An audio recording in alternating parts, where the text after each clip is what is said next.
Good afternoon, good evening. I'm Jessie Brandt, Director of Programs and Operations for the Global Wellness Institute and Summit.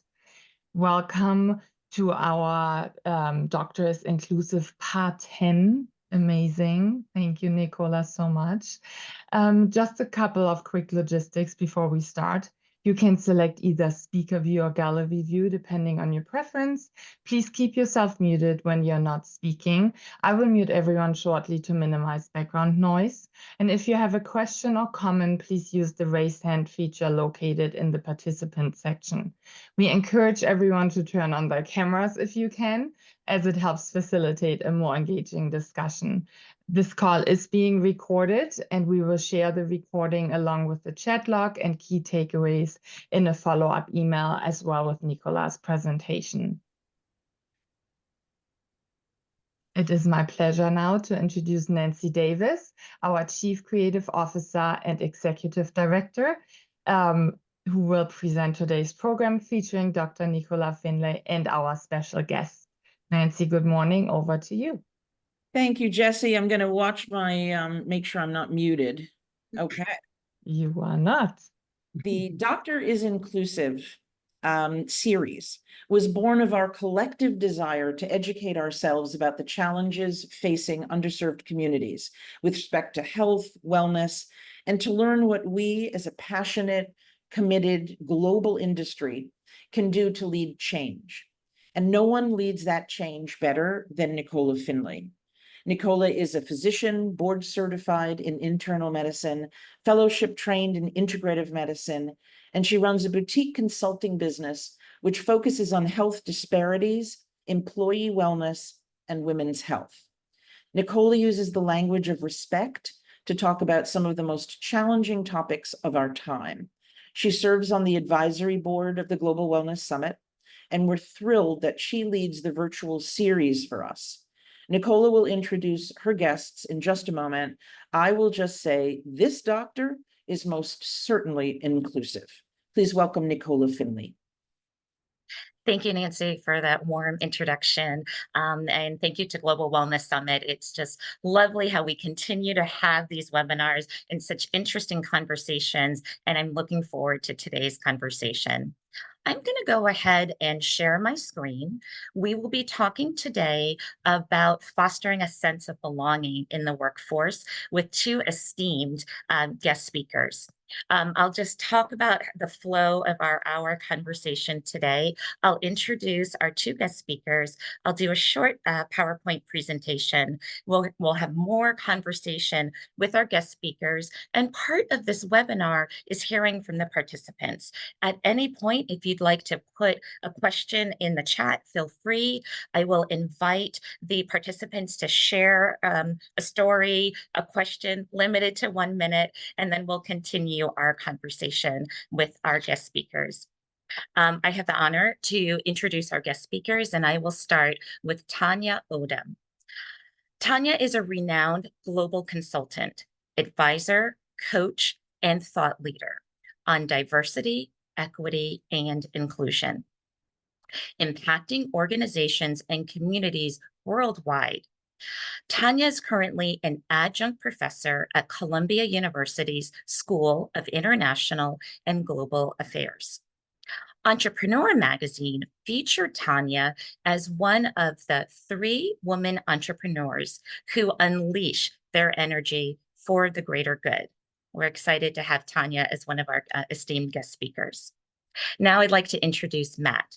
Matt Ogawa is Vice President of Human Resources at Meta, where he leads the core business HR partner, global employee relations, industrial relations, wellness, and internal community teams. Matt is an executive advisor for the Meta's Asian Pacific Islander resource groups and chapters. He has served on the company's Diversity Advisory Council and leads cross-functional company efforts to support inclusion, cultural advancement, and career growth.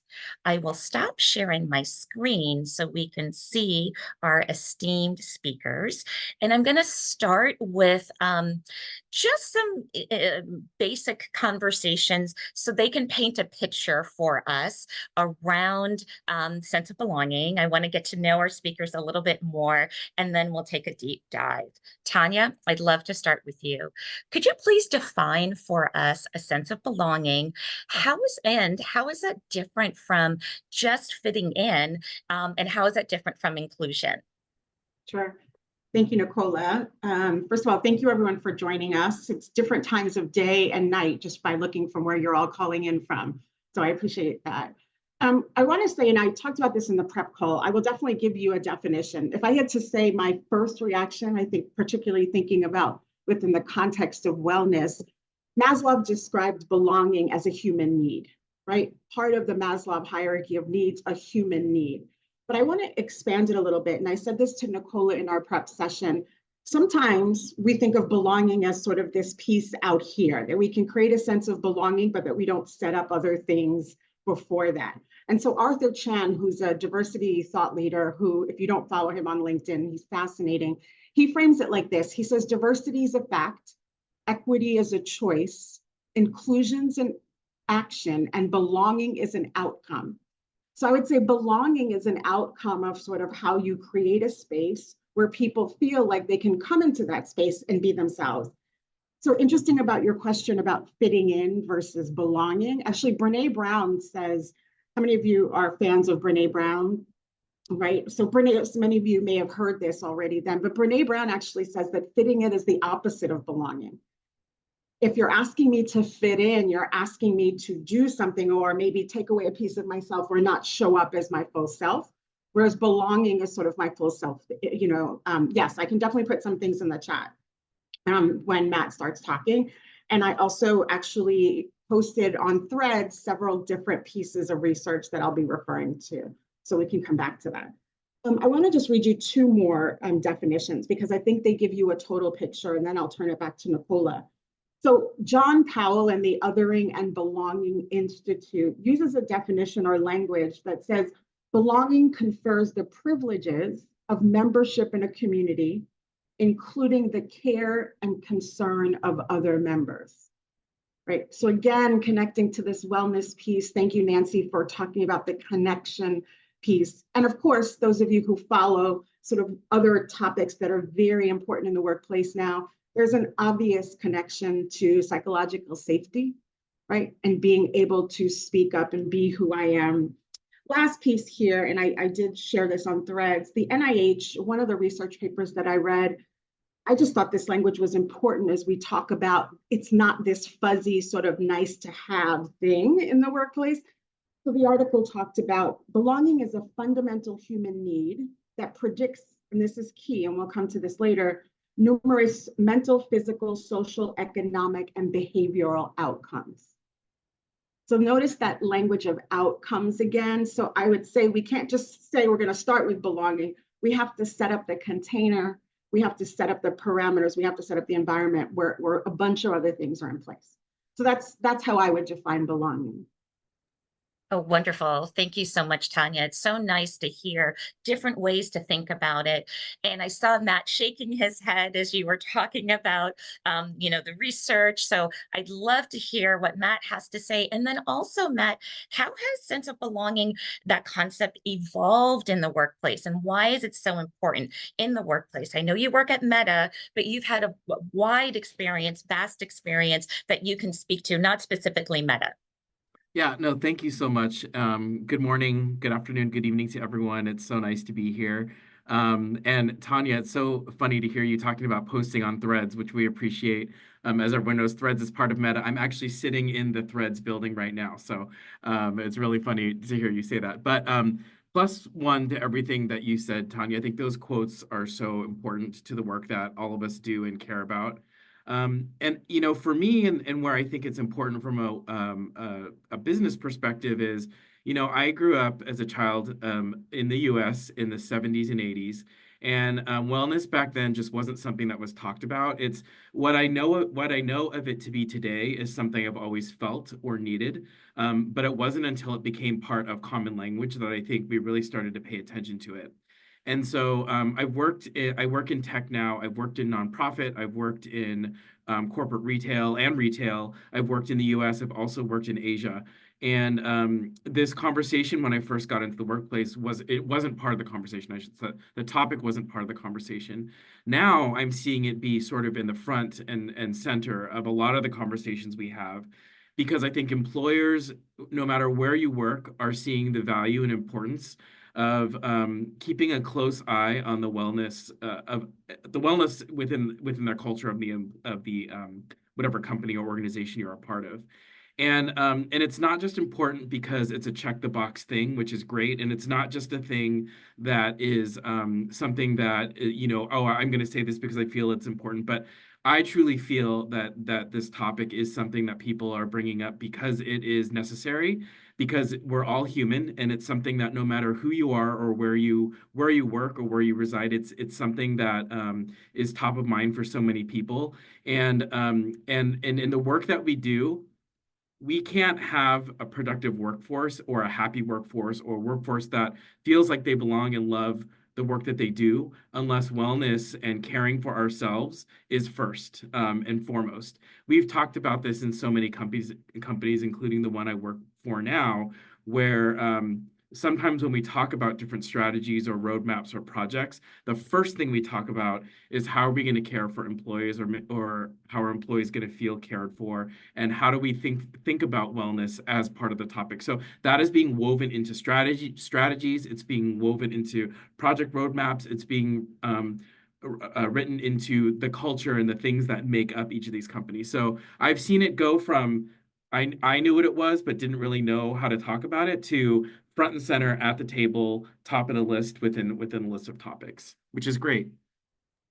Thank you, Matt. And my takeaway is I've heard you said caring and care for employees multiple times, and I love that language. I feel like I think we might have been afraid to say we should care for our team members. We should care for the employees. I think that's a key word. That's a takeaway for me.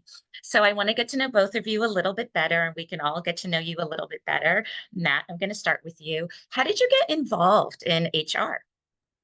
Great question. I actually started my career in more of a business role. So I was doing analytics and supply chain work, operations work, and it wasn't right for me. I was sitting in front of computer screens and spreadsheets. This was before the days of laptops, and so there was lots of printers and tearing the little holes off the side of the pages back in the day, and dot matrix printers. But it just wasn't for me, and I knew that I wanted to do more in the space of people.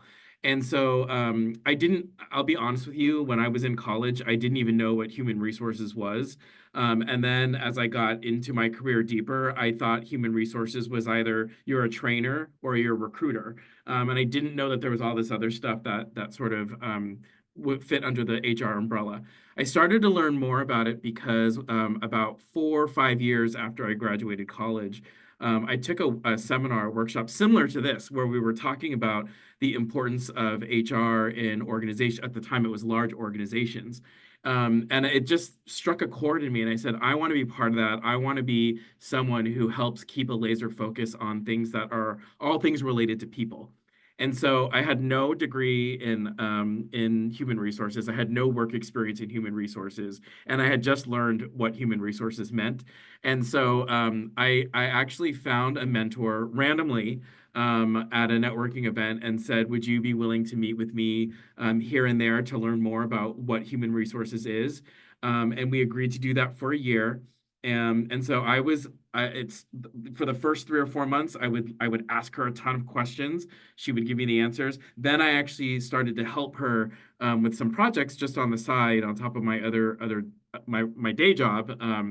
And I just learned a little bit more about the trade. She had a job open on her team about a year after I met her, and then brought me over. And I took like probably what you would consider 2 or 3 steps down, but for me, it was taking a step back to take 3 steps forward in my career, and I've loved it ever since. And I've learned that it is way more than just as I said before, training and recruiting, but it is how do we remind leaders within any company, within any culture, to keep a laser focus on the things that are important to people, which are topics such as wellness. And I think you saw that I have that within my title now. So long story short, I had not planned on getting into HR. It wasn't something I was wanting to jump into when I was younger, but I love it. I love the space now. And it was an interesting ride to get here, but I'm happy I did it. And what a nice transition you made. And having a mentor is so nice to help with that transition because she gave you your first opportunity, is what I'm hearing. So that's lovely. Tanya, we'd love to hear more about you. How did you get involved in the work of diversity, equity, and inclusion? Yeah, so I think I said this to you, Nicola, in the prep. This is one of my least favorite questions that I'm asked over the course of all of the years that I'm doing this work, because in some ways it sort of has me think about, was there a moment? But I think there's some synergy, Matt, in what you were saying. So I think there's lived experience. I grew up in a multiracial family. We have someone with a disability in our family. I grew up with parents in a household that was committed to social justice, to compassion, to community. So those are the elements, right? And I think when I got to college, I was involved in different diversity work, but we didn't call it diversity then. I'm looking on the screen. I won't say I'm older than all of you, but many of you. So there weren't master's programs, there weren't certificate programs, there weren't diversity speakers, there wasn't like an industry, which is what they call it now, which by the way, I have issues with. But anyway, there was just like sort of those of us who care about issues. And again, I want to just make sure we connect this. For people like me who believe that diversity, equity, and inclusion is connected to the history of civil rights, globally, by the way, and human rights, so that I had a family where we talked about some of those issues, right? I won't say the name of companies, but we grew up boycotting certain products because of what they did in certain parts of the world. We grew up going to marches, right? But I think there was a moment, Matt, this is where the synergy is, where I was in college at Vassar, and one of the deans, Ray Parker, I mean, this has been written about, I would go to his office often to complain about inequity, to complain about something. He was like my stop in the morning, right? Like before class, I would go into Ray's office and be like, we need to fix this. And he said to me at one point, you need to get paid for that mouth. True story, quote, unquote. And he had been working with the civil rights organization and connected me to them. And that's where I got my first formal sort of training in facilitation, talking about civil rights topics, talking about issues of othering. Again, I think the language has changed. At that point, we were talking about anti-bias, for those of you who sort of remember that concept. So I think I bring both the lived experience, the ability and fluency in talking about difference, and then, as Matt said, someone to direct me. And I'll just say this, that I've looked at my career as a coach, many of us do this, and every time I've sort of had a new opportunity to use some of the skills that I have or passions that I have, there's been someone that's connected me, right? I got into corporate diversity, private sector for the same reason. Someone said, I think you should talk to this management consulting firm. That was never in my mind or something I thought to do. So I just want to seed that as well there. Oh, I love that synergy, that mentoring and someone to connect you. And it sounds like, Tanya, it's been in your blood and you found your voice at a young age, which I think is lovely. I want to carry the conversation back to a sense of belonging and to hear from our experts, but I want to share some statistics. It's always nice to share statistics. So then when we think about sense of belonging, I would like to share the statistics around, connection. And we talked about connection at the very beginning. Thinking about connection, this is from the CDC, looking at the concept of quality relationships and how that can allow people to live longer.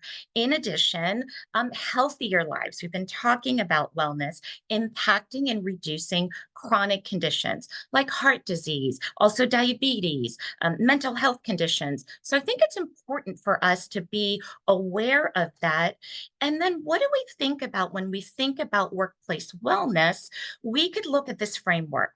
This is a really nice framework from our Surgeon General that was released in 2022. And Dr. Murthy looks at the 5 essentials of workplace mental health and well-being. And starting at the top, protection from harm, connection and community, work-life harmony, mattering at work, opportunity for growth. So if we focus on the blue on the right, connection and community, that's what we're talking about today. And there are 2 grounded human needs associated with connection and community, and that's social support and belonging.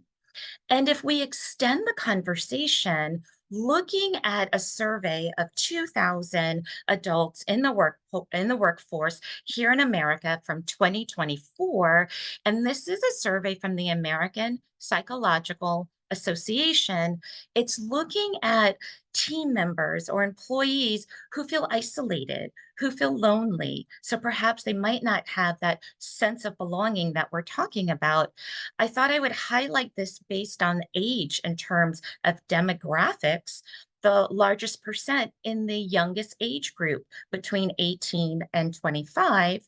And the survey goes on looking at people who feel isolated and lonely at work in terms of ethnic diversity, in terms of what type of work they do. The highest percent in this survey was workers in the customer, client, and patient service industry, as well as workers who work from home. And they looked at that as well as workers who work fully in person. So I thought it would be nice to share that information before we continue the conversation with our esteemed guest speakers. And so I'd love to start with Matt. Both Matt and Tanya work globally. We are a global organization. I'd love to understand from your experience, Matt, what are some of the similarities, some of the differences globally in terms of sense of belonging? Yeah, I love looking at statistics like that. I think they're important for people to keep an eye on. I think from a similarities perspective, it is that, again, I said it earlier, we're all human, and everyone at some point or in some way wants to feel a sense of belonging, whether they're willing to admit it or not. And so that's just going to show up no matter where you are on the map and what type of company or organization you're a part of. The difference is, I think, and I've worked for extremely small organizations where we had less than 20 employees, and then at larger organizations where there's been more than 100,000. And I think the main difference would be when you're in a smaller organization, you feel it more. And I think there's different ways of managing it when everyone fits in one room around one table, and you can have those conversations in a different way. Then you shift to working to a larger company, which I've gone back and forth in my career. And you can work there. I've been at Meta for 10 years, and I don't even know a fraction of the people that work here just because it's so big.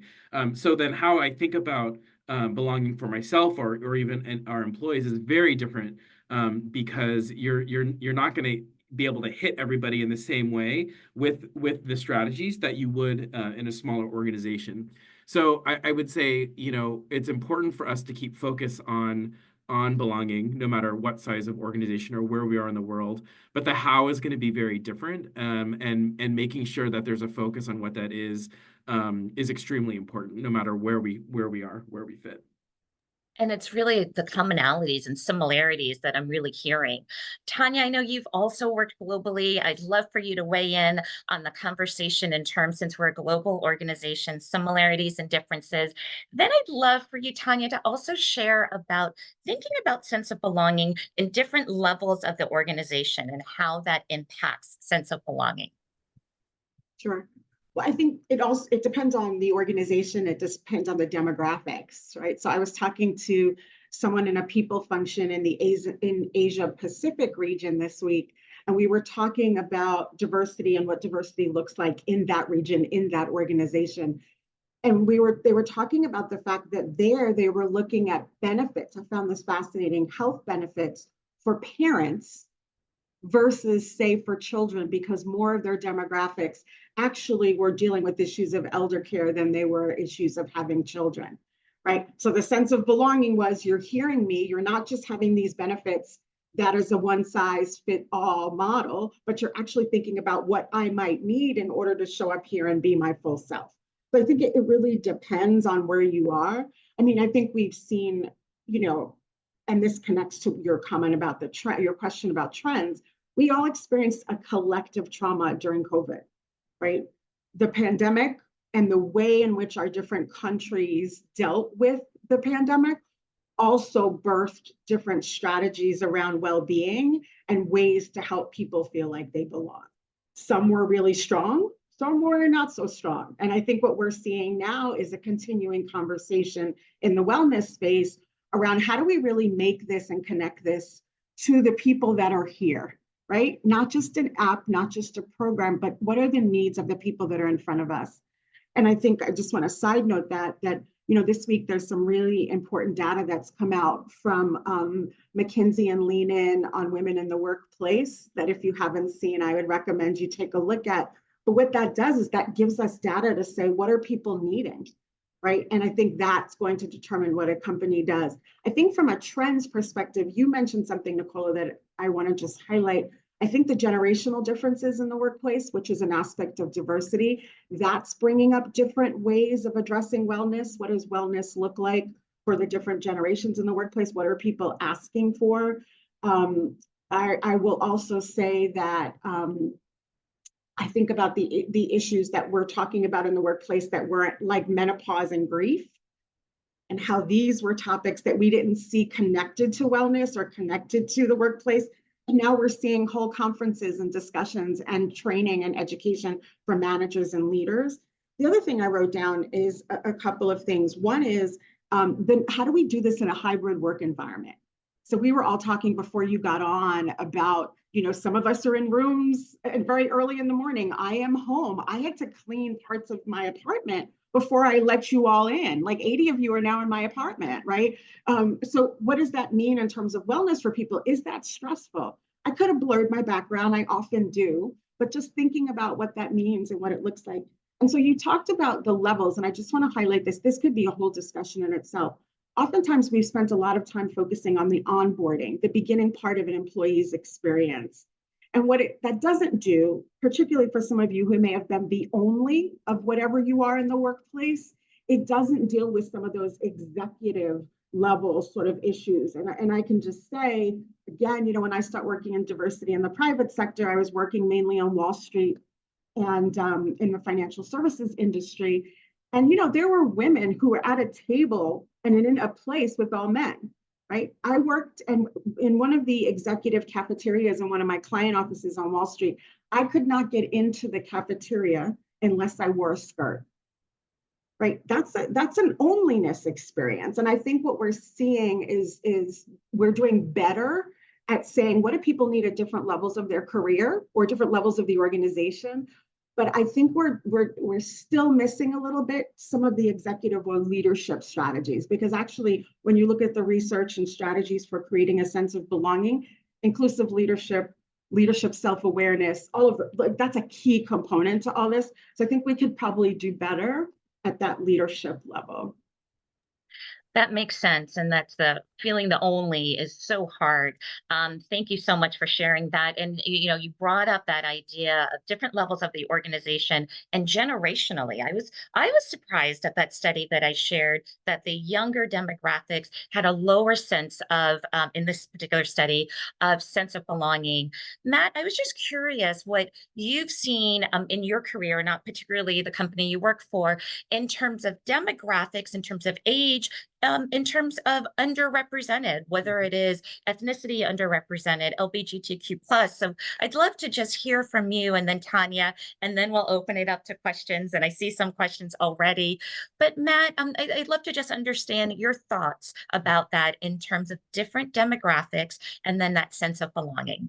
Yeah, we're seeing it all over the place now. And Tanya brings up an interesting topic, which is organizations have to think differently now than we did pre-COVID times. And an example of that is, as was raised, a lot of us work in the office. Others of us don't work in an office, but we all work together. And so there's different ways that you have to think about types of benefits for people that work from home versus people that work in an office. If I work in an office, I can go to the supply closet and I can get pens and Post-its and I can chat with people freely in the halls, things like that. When I work from home, I can't do that. I can still work effectively. I can still collaborate, but the way that I do that is going to be different. And so companies now are really thinking about how do we differentiate different types of benefit programs for those that work in an office and those that don't work in an office, which is a brand new thing and nothing that anyone could have planned for, 6 years ago or 5 years ago. And so those things are definitely at play here. You mentioned also with folks with different generational diversity within a workplace, and I've seen that in every organization I've been in. When someone is in college or in school, you get to opt into a lot of things. You get to opt into which major you want to focus on. You get to opt into which classes you take when, for the most part, and you get to opt into which types of clubs or organizations you associate with in many areas. But when you get to a workplace, you don't get to do that. The workplace is opting you into a lot of things for the most part. And so you might be the only one that's of your age group. You might be the only new graduate that's working there.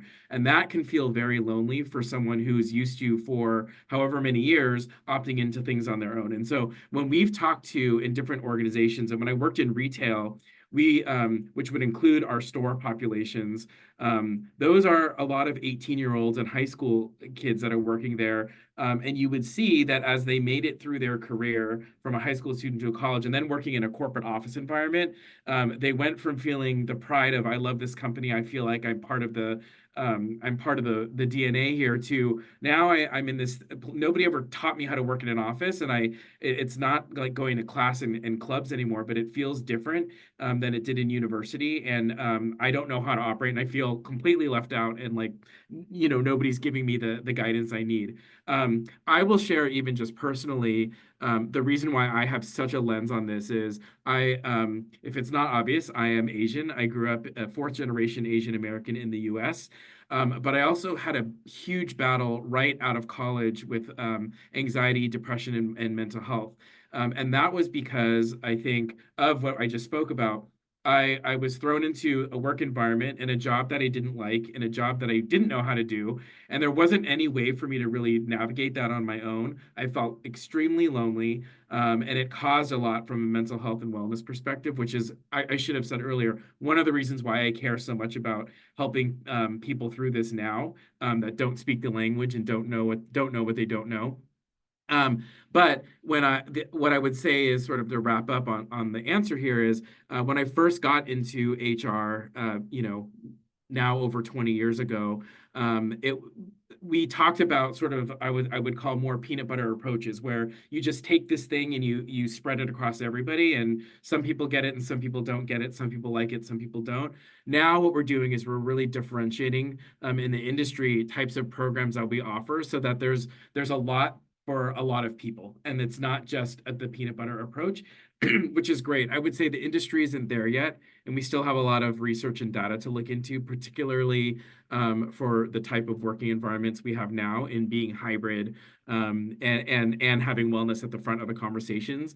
And so, but I'm excited to see where we're going to go. And actually, I told some of the folks that joined the call early, I'm actually joining a global summit today for the company that I work with, where this topic is going to be one of the main focuses, and how we want to view this and look at it for 2025 across the landscape of all of these, of all of our employees. And then I'm attending another seminar in a couple of weeks with my peers at many different companies, where we're going to compare stories and talk about best practices. So it's just really, I'm really hopeful about that, and the differentiation between programs now.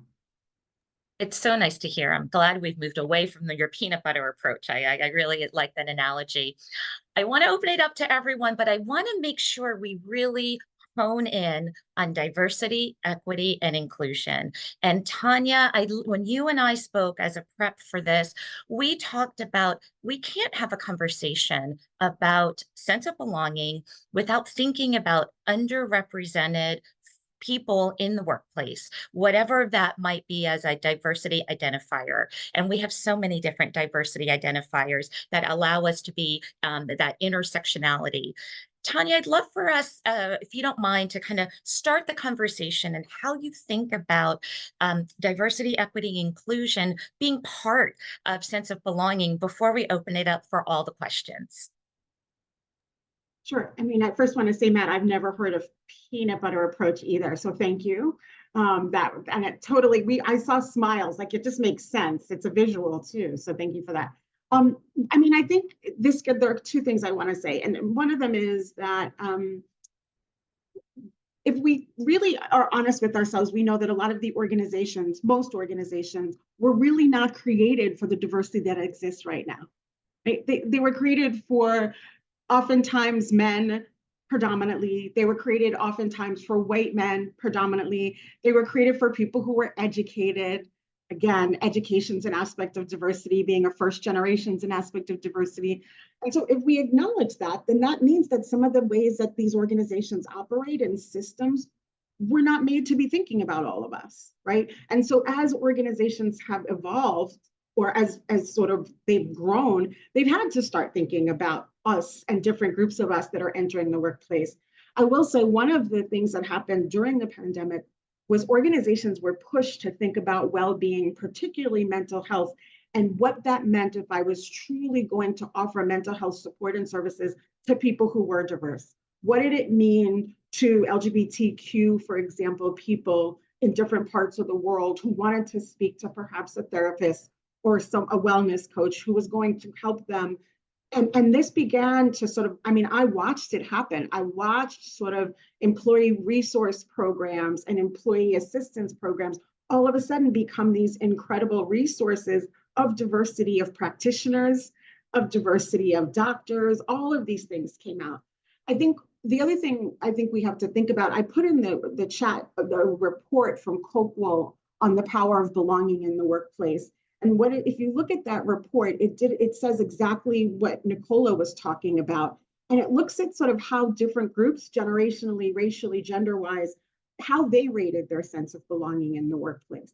One of the interesting things in that report, which I think is the discussion about the evolution of diversity, and I think this connects to one of the comments in the chat or questions about why diversity has become so politicized or in some ways demonized, is that when you look at it, what I like, there's a section in the report that says, and here are the groups that we still need to do more research on, right? Because that's saying that we're still evolving and that we know that there are different identities in the workplace that we still have to learn more about.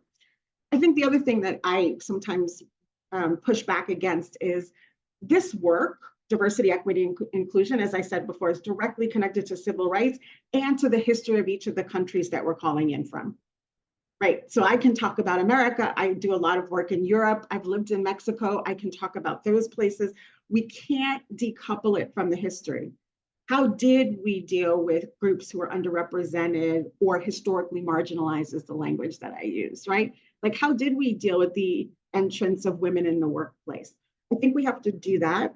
For those in the US, there was a really, really good article, and then I'll turn it back to Nicola, in the Washington Post about how did we get here, connected to some of this anti-diversity and diversity backlash. And it literally goes back in history in the United States to say, this is how it's played out over and over again at different places. And I would say to many of you, which I did since 2020, most of our countries have some sort of history like that with different groups. And I think we need to be looking at that to see how we got to where we are today. The only other thing I'd say is, just because someone's underrepresented or historically marginalized, we can't do the direct correlation to therefore there's a complete equal experience across the board. Ixnay on at they. I just needed to say that quickly because that also is false and it homogenizes all of us, and it's the antithesis of what diversity is about if you really understand it. I love that. We are diverse within our groups, and each person is diverse. And we have to know our history, which I love, Tanya. We have to know where we were to know where we're going.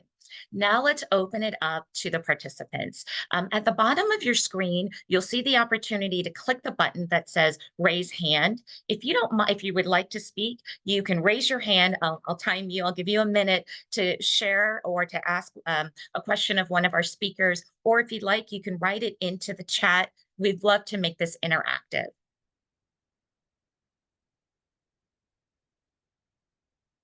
Okay, Nancy. Okay.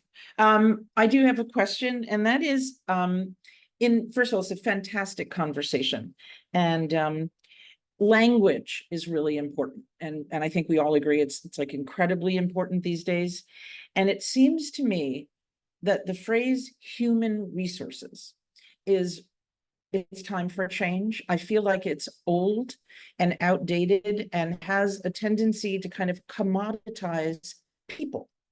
And if we're trying to get to the sort of core of people's well-being and belonging, it seems to me that it puts a barrier between people. And I wondered, in your hallowed halls, Tanya and Matt, if you've had strategic conversations about renaming the area. Either Tanya or Matt or both, whoever would like to weigh in. I'll say the short answer is yes, absolutely. I've been in many conversations, and actually for the company that I'm at now, I use HR externally because I think more people know what that means. But internally, we're called the people team. We also have the belonging team, which I think links back more to the things, Nancy, that you're talking about. I can't tell you how many times I've talked to people who have been in the workforce for a while who will say, "Oh, you work in personnel," or "Oh, you work," or they'll refer to people as secretaries, things that we just don't use in the workplace these days. So I definitely think there's an evolution happening. As I said earlier, I think there's a ways to go, just for people to understand, because what I love about discussions like this is most people on this call probably think very similarly about this topic than we do, whereas a lot of other folks that I work with that maybe don't have a background like many of us, it's still a very foreign topic. And so getting them to understand what we are, what we do, what we don't do, there's still an evolution we need to do there. But in short, I would say absolutely a lot of places are rethinking the name human resources, and how we can sort of flip that upside down for the reason you stated. Tanya, anything to add? No, I think someone put in the chat human capital. I'm seeing people team used a lot more now in general. But Nancy, I think your question goes deeper for me in my mind. Just knowing some incredible people team people. I said to someone the other day, actually, that doesn't capture your job even. And Matt, I'm hearing you have wellness in your title. And I know that's sort of happening more and more, just as combining diversity and well-being is happening more and more. But I think, Nancy, it's almost a topic in itself. Really good point. How we think about the function, how we think about the people in those roles, what they do, all of that. Yeah. Definitely. Words matter for sure. Thank you. Jackie. Hello, Tanya and Matt. I'm so grateful for all of the wisdom that you've brought today. I have a question. So one of the things that we've really noticed is that even the term DEI is still something that people don't understand. And it's still something that they say, well, what does that even mean? And then for Matt, I think you were referencing the people that might not be as comfortable, it can have their throat close, right? So what is that beginning step, to get somebody to feel comfortable and excited about this? Love that question. Tanya, should we start with you and then we can have Matt weigh in? Sure. So I guess, and I'm not trying to be a cynical New Yorker, I think I would say probably we can get people curious more than sort of maybe comfortable or excited. Change is hard, right? So the comfort piece, I'm not sure that we're going to always be able to do that. And actually, my focus is more, this is why I appreciate Arthur Chan's work. Diversity is sort of a fact, right?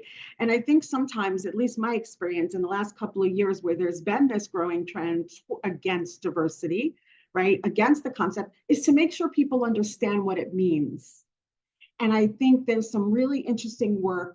Stacey Abrams, if you haven't heard some of her recent conversations, she's putting it in the context in the United States of democracy. She's basically saying the Civil Rights Act is, and this is democracy, is diversity. Americans with Disability Act is diversity.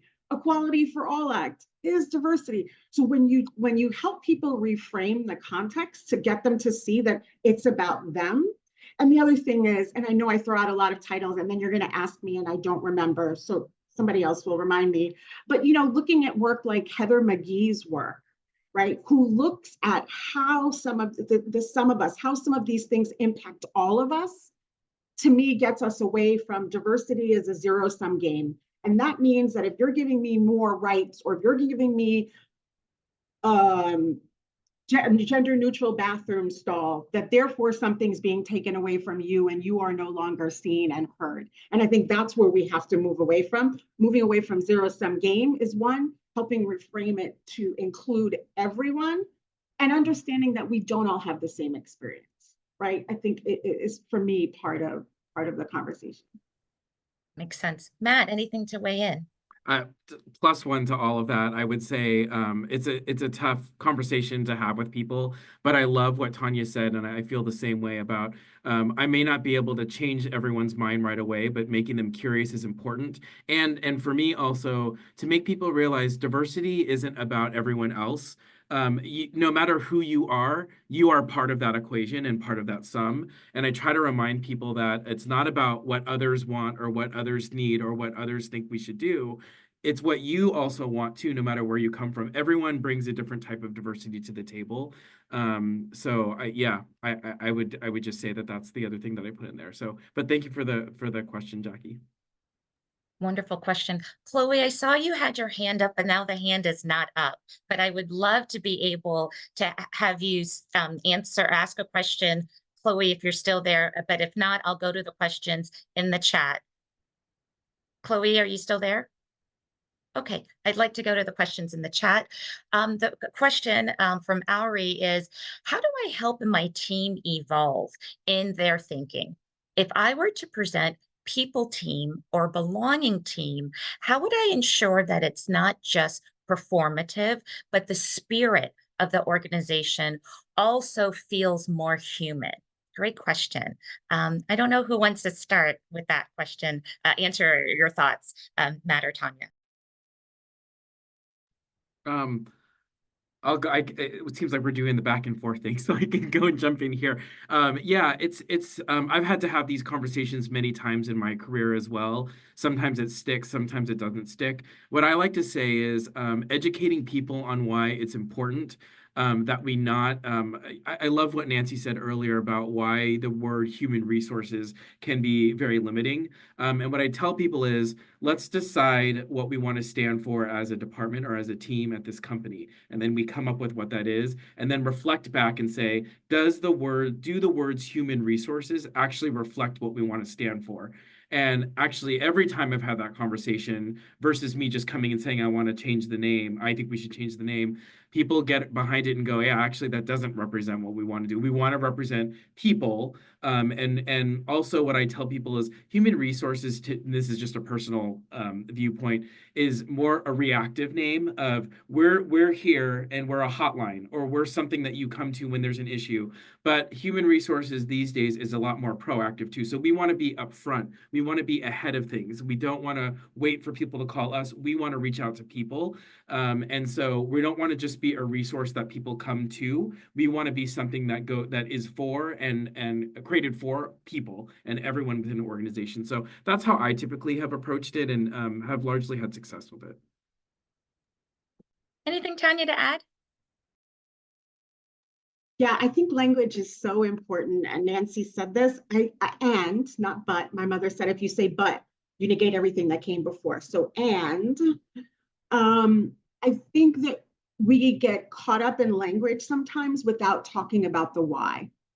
So I appreciate the question, because we know that some people just change the language, or right now we're taking out one of the initials in DEI, but not giving a real why. So helping people to understand, like, hey, I heard that Meta did this because, I heard that other organizations are doing this because, there's a why. And I think bringing people along, and as with any change process, to me is one of the ways to go. And if there's such resistance to changing the name, then maybe change the way the work is done and then come back to changing the name. That's would be my approach or suggestion. Yeah, love both of those answers. Looks like there's another question that which is an important concept to talk about ageism. Her question is, as an older woman planning to re-enter the workforce full-time after raising children, what is your advice on navigating a traditional workforce of ageism that still exists? Which I think is a topic that's emerging often. So I don't know what you guys think about that. So I would say, when you look at some of the data about women in the workplace, so this issue of return to work, I think we're finally seeing programs and companies that are helping women in particular reintegrate into the workforce. And some of the components of those are things like upskilling and professional development, planning that out, seeing the lay of the land before you get overwhelmed. For example, things like AI. One of the things the World Economic Forum says is, if we're in their report about women, is that we have to be thinking about upskilling women at all levels so that women are not left behind again with this process. The other thing is, the research on sponsorship is solid. And I know we talk about mentors, and this is a whole other conversation, but there's this research that says that women and people of color and other historically marginalized groups, actually, we do better when we have a sponsor, not just a mentor. That in fact, some of the research suggests that women are over-mentored and under-sponsored. So that sponsor person, that person that's going to talk about you and when you're not in the room, the person that's going to put forward your resume or send you that job description, I think there's that there. The other thing is, and this is why I became a coach many years ago, I would ask, what are some of the unwritten rules? As you start to integrate into this new environment, when you go for coffee or tea or smoothies or a walk or whatever you do with people, unwritten rules are really important. And they're not in the guidebook, they're not in the employee handbook, they're not on the internal website. So I think that's one of the questions that I always encourage people to ask for. And the other one I would just say is, I hope you can practice self-compassion, because I think entering a new job at any point is really hard. And I think acknowledging that it can be hard, right? And looking for supports along the way. I'd love to hear Matt. Yeah, and Matt, maybe you might want to talk about neurodiversity communities. Like, there was a question in the our comment about just expanding the conversation, not just ageism, but neurodiverse communities. And I'd love to start talking about solutions. What have you guys seen work in terms of fostering a sense of belonging? Thanks, Matt. Yeah, to answer the first question, I think I agree. There are a lot of companies, mine included, that are starting to talk about how to help people re-enter into the workplace. One big component of that, and I'm glad Tanya brought it up, is having a sponsor. So, and it doesn't need to be, to me, it doesn't need to be programmatic. Now, a lot of companies are lucky to have one, but I think finding that person that's going to sponsor you through your re-entry and really help you navigate what that's about is important. But I'm happy to see that a lot of, at least larger companies, specifically in Silicon Valley, are helping both people that might, older folks that might be coming back into the workplace, or people who may have taken time off to raise a child, whether that be a mother or a father. And so there's that. It's great to see that. Neurodiversity, in the workplace is also an important thing. And this comes to play as we talk more about diversity having so many different types of dimensions. And it's not just this or that, but there's so many different things to think about, especially with, and it may have been Tanya and a couple of other people talking about things like AI. We're really looking at, from a people perspective, how do we use AI to help us determine what we could be doing in this space to help. And so again, this is newer for a lot of companies, and how we look at neurodiversity and how we help integrate those people in a way that is right for them. The things we've tried to stay away from for so long that I think AI is helping is it was always the company trying to define what that was for people that fit into one of those buckets, or it was us putting the burden on those people to tell us what they needed all the time.